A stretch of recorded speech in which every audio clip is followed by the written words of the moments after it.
Olá, boa tarde. Hoje nós gostaríamos de trabalhar com vocês as atividades que foram propostas na primeira semana de nossas aulas. Como todos sabem, nós falamos um pouco sobre o que era o Iluminismo, né, que é um movimento filosófico, que é uma doutrina que passa a contestar todo o antigo regime. Esse antigo regime era caracterizado pelo sistema absolutista, que é o tipo de reinado que foi predominante durante toda a Idade Moderna, naquele período compreendido entre o final do iluminismo, entre o final do feudalismo, tá, que era característico da Idade Média, tá, até a Idade Contemporânea, que é o momento no qual nós estamos vivenciando hoje.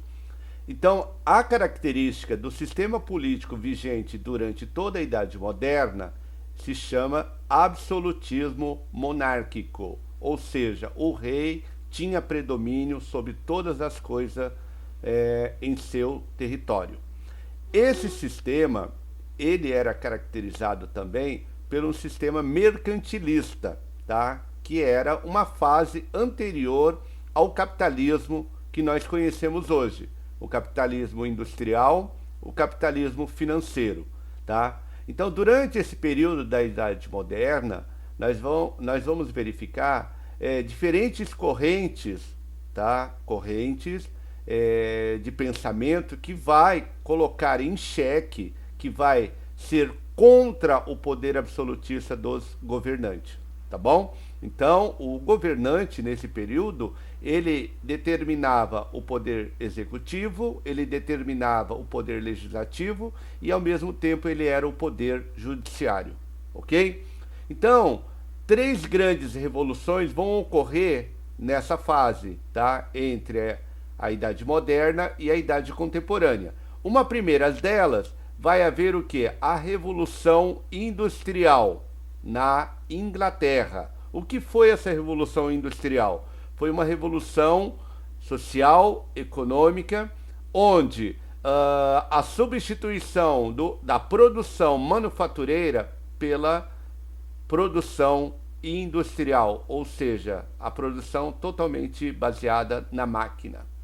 Nesse período, nós vamos ver uma outra revolução, que é a independência dos Estados Unidos da América. Vocês sabem que os Estados Unidos foi colônia inglesa aqui no continente americano.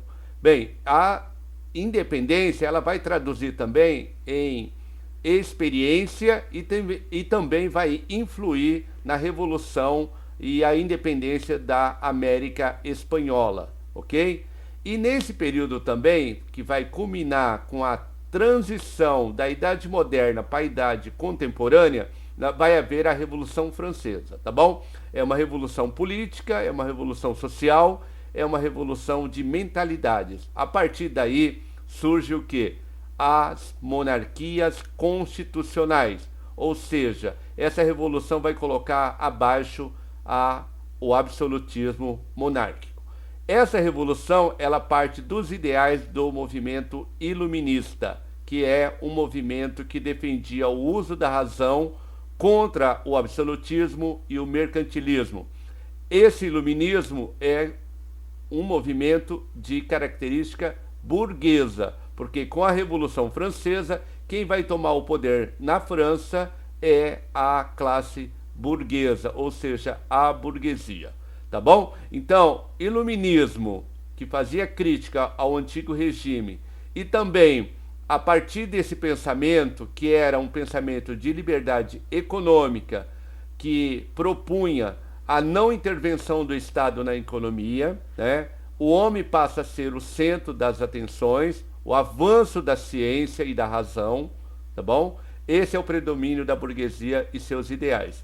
E uma outra característica desse movimento iluminista é o liberalismo, tá? Que é um conjunto de teorias políticas que sustentaram uma luta contra o antigo regime, contra o absolutismo e contra o mercantilismo, ok?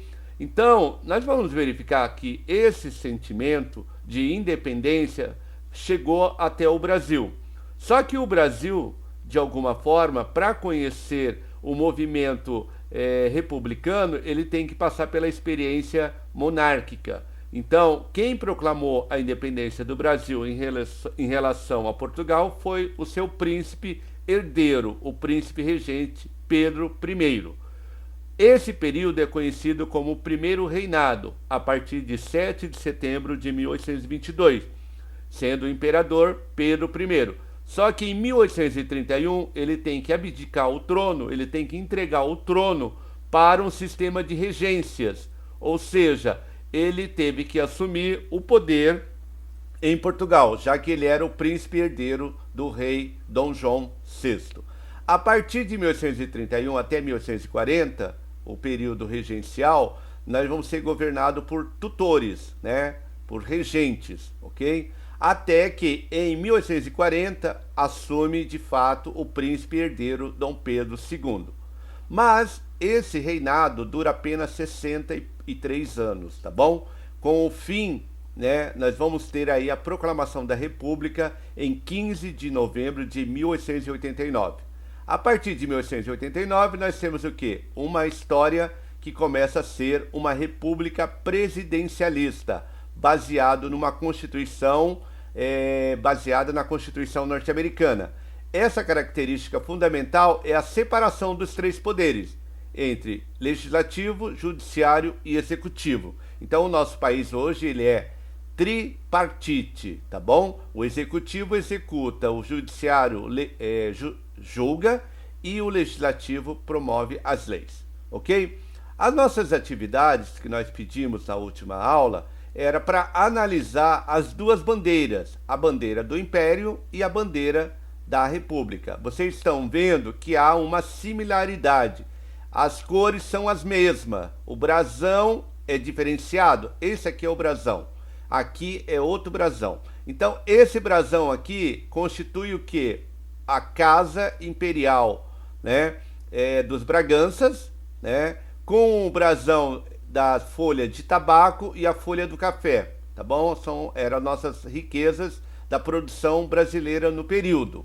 Aqui no período republicano nós vamos verificar o centro, o lema Ordem e Progresso e as estrelas, que constituem os 27 estados da federação, ok? Então há uma similaridade. O verde, que simboliza a Casa dos Bragança, da qual fazia Dom Pedro I.